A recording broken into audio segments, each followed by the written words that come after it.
So today's video, I was originally planning to talk about a book series I'm really excited to start reading in January, and it's going to be a read-along on the Fireside Discord, and I wanted to kind of announce that and see if any of you wanted to read along with me. Well, and then some videos were making their rounds around BookTube that I was really enjoying.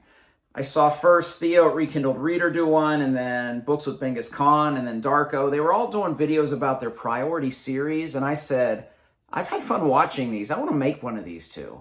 So I decided to just kind of roll those two videos together. I will, of course, talk about that book series. That's going to be the third one I talk about, which will be the read-along. But these are 10 book series that I'm really excited to read at the end of 2024 and beyond.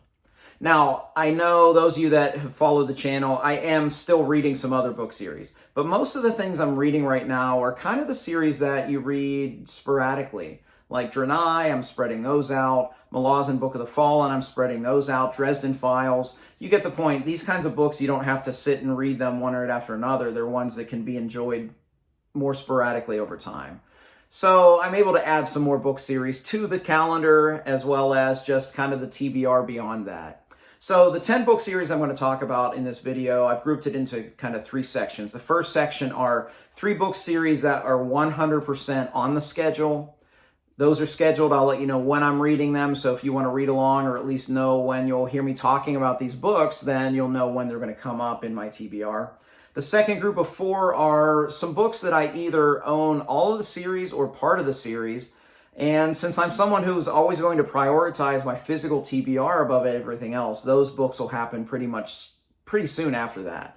And then the last set of books in this series, this priority series list, are 3 series that I don't own yet, but I have a TBR spreadsheet, and these books are literally at the top. They're highlighted. There's things that I really want to get to soon. So here are my priority series that I'm going to be reading 2024 and beyond.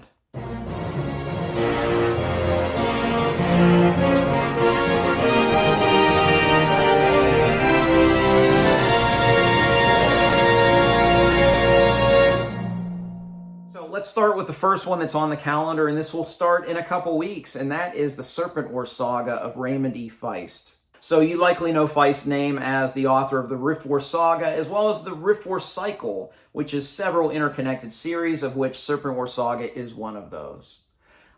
Before I got back into fantasy full-time, reading new stuff and really getting back into loving the genre, I was rereading a lot of the works from my youth. And of all the works from my youth that I reread, I should say, the one that I enjoyed the most was the Rift Wars saga, and this was the one that I most wanted to continue with in the world. So last year I did a reread of the Rift Wars saga, and then I also read the Empire trilogy that Feist co-wrote with Janny Wurts, and I love that series. It ended up as my runner-up book series of the year. Just really love that trilogy. Then earlier this year I read the Krondor Sons duology, and now I'm up to the Serpent Wars saga, which is the next series in the Rift Wars cycle. And this is a 4-book series, tetralogy, quartet, whatever you want to call it. And it's been pretty well praised. When I talk about this on the channel, on TBRs, or back when I used to do book hauls, I think when I got these, a lot of people said, oh, that's a great series. I'm really looking forward to reading these. I've heard a lot of great things about this Serpent Wars saga. Explores kind of an area of the world that was introduced in Krondor Sons duology that was very intriguing. So I'm really looking forward to this. I will be starting at the end of September, and the plan is to read one of each of these 4 books each month so that I do finish this series by the end of 2024. The second series on the list is the SunEater saga by Christopher Ruocchio. Now, this is science fiction, although it blurs kind of science fiction and fantasy. I've heard a lot of people talk about its sci-fantasy. I've heard its principal influences are Frank Herbert's Dune saga, which, you know, I'm a big fan of that. Book of the New Sun by Gene Wolfe, which I haven't read yet, but I hear just tremendous things. And it's kind of a BookTube darling. Everybody kind of loves these Ruocchio books, and I've just taken forever to get to them. Well, forever is now. I'm going to finally start reading these. But I'm not going to read these as you would expect. I'm not going to read these once a month, and I'm not just going to spread it out over a bunch of time. I am going to read something once a month. But Ruocchio's written more than just novels. He has short story collections. He has novellas that are intertwined in there. And it's honestly kind of confusing unless you look at his website to know kind of how it all fits together. But even beyond that, the thing that really helped me is Petrik put out a video a couple months ago. I'll link it in the description below, where he laid out his reading order for the Christopher Rocchio books in the SunEater universe. So I'm going to follow that, and I'm going to read something every month. So I don't have the entire series memorized as far as what the order will be, but I do know the first 3, which will coincide with the last 3 months of the year, because I'll start SunEater in October. So I'll be reading the first book, Empire of Silence, in October. Then in November, there's a novella that I'll read next, and then December will be the second book, Howling Dark. So I'm really looking forward to this, and I actually looked at it very strategically where I was placing this to be able to fit it in, because next year there are some chunky books on the way, and the way I have this arranged, it's gonna work really well intertwined with these other series that I have planned. So the third series, which is on the calendar, is the series that was going to be this video. And it's a book series I've wanted to read for quite some time. And, well, again, it's time. I'm going to be reading on the Fireside Discord Memory, Sorrow, and Thorn by Tad Williams. This is a very highly influential fantasy series. You hear Brian Lee Durfee talk about that's his favorite author. You hear George R.R. Martin say that this was his primary influence for A Song of Ice and Fire. And what I've heard most about this series is that it is one of the most important bridges in fantasy.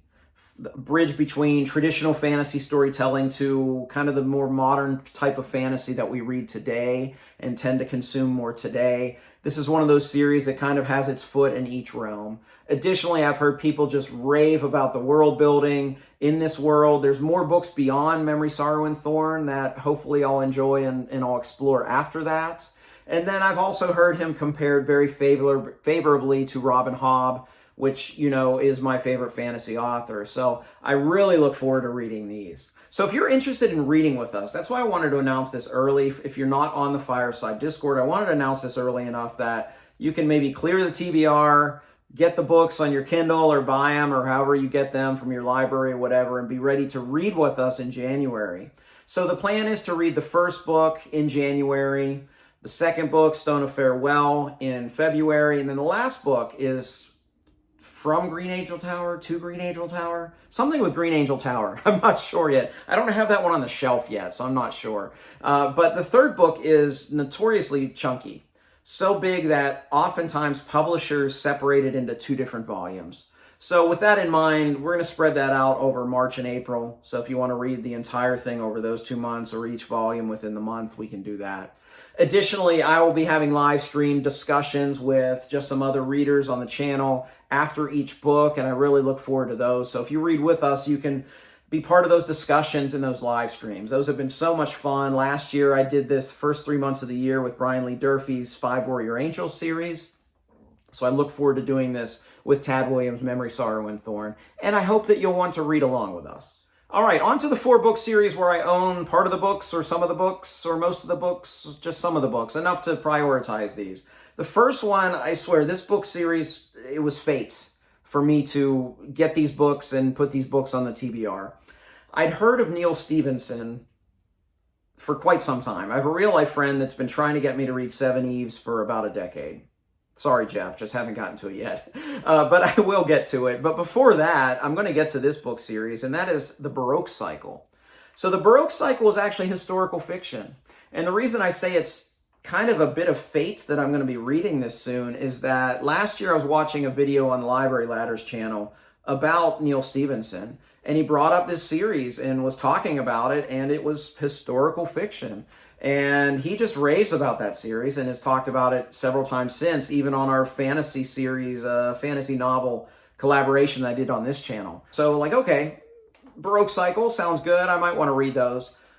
Like 3 days later, I was at Half Price Books just down the road, and I looked down and all 3 books of the Baroque Cycle hardcover were sitting there on the shelf. And I said, this is fate. I just heard about these books. I want to read these books. Now I have these books. So I will definitely be getting to these next year. This was actually a goal to try to start it this year, but the schedule got full. I didn't get to it.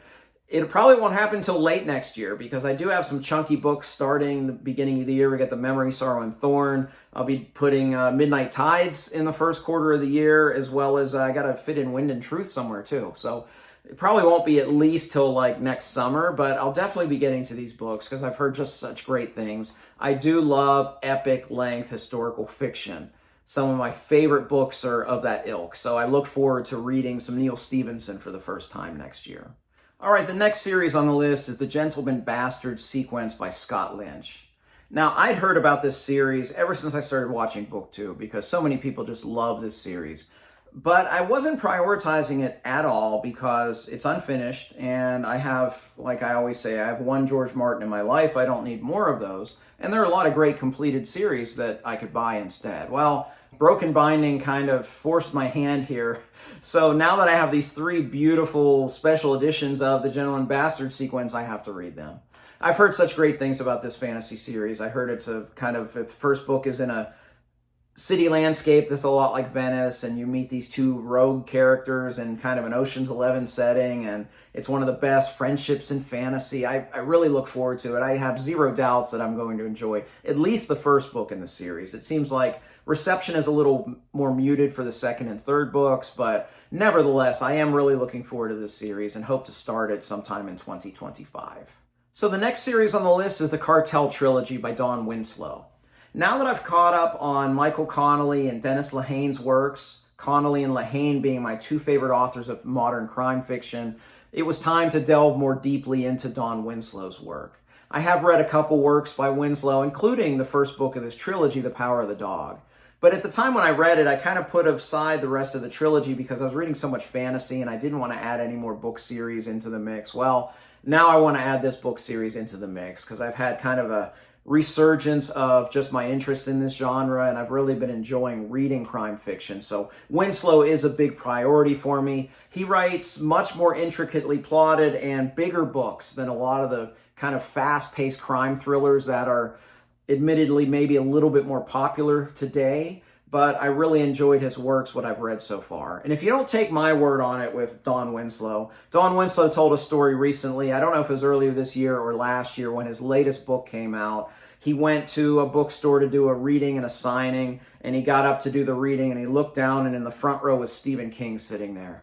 So imagine that feeling. I imagine that if I were to walk in front of my orchestra at my orchestra concert, and I bow and I look down and see the conductor of the Berlin Philharmonic in the front row, it would be equal parts exciting and terrifying at the same time, which is probably what Winslow felt. But anyway, I look forward to reading these books, and I can't wait to get started with them sometime soon. All right, this last series here, this is one of those, I can't believe I haven't started this yet, because the Greenbone Saga by Fonda Lee just sounds like something that I'm really going to enjoy. It's urban fantasy, it's an Eastern setting, it's basically like The Godfather in a fantasy world.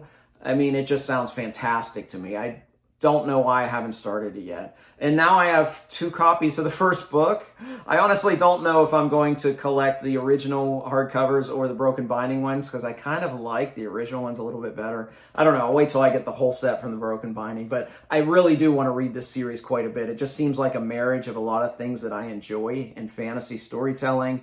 And I'm also intrigued about the finale because it seems like that third book was very divisive.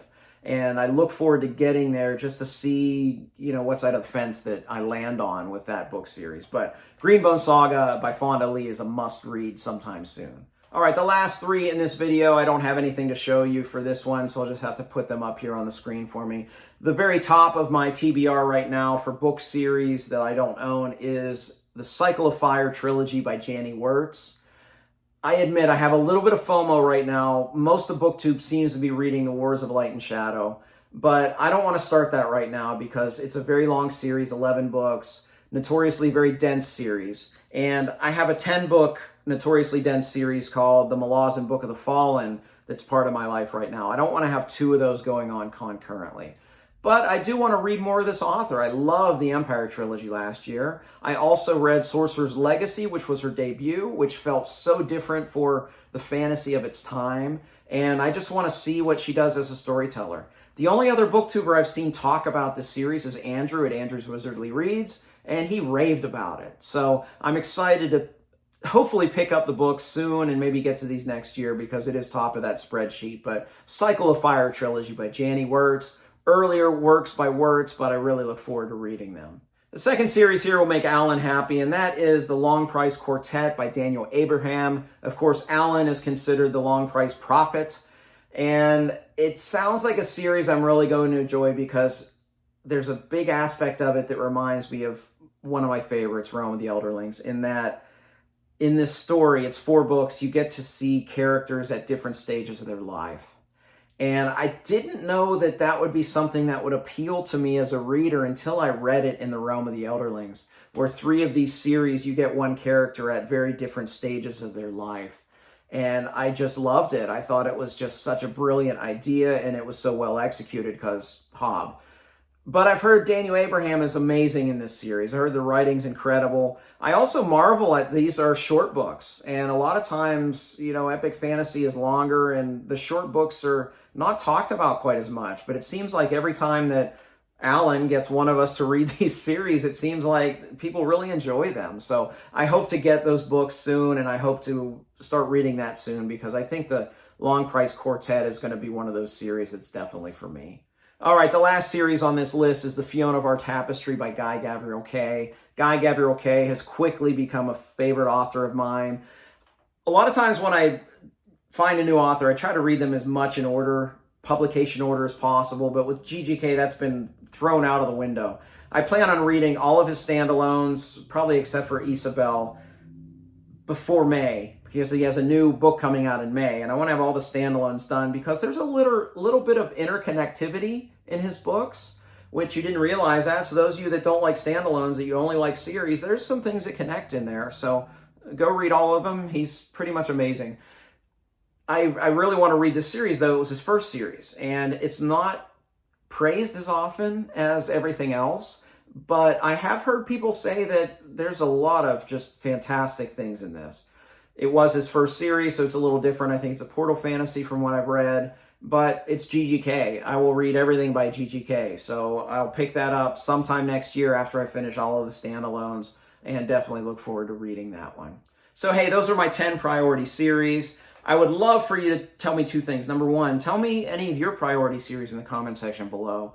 And then, of the 7 that are not on the schedule, so I had the 3 on the schedule, 7 not on the schedule, what should I prioritize? Let me know that as well. I'd love to hear your thoughts. If you like this video, please like and subscribe. You can also find me on Twitter, Goodreads, and the Fireside Discord. I'd love to interact with you there. As always, thank you for watching. Till next time, goodbye.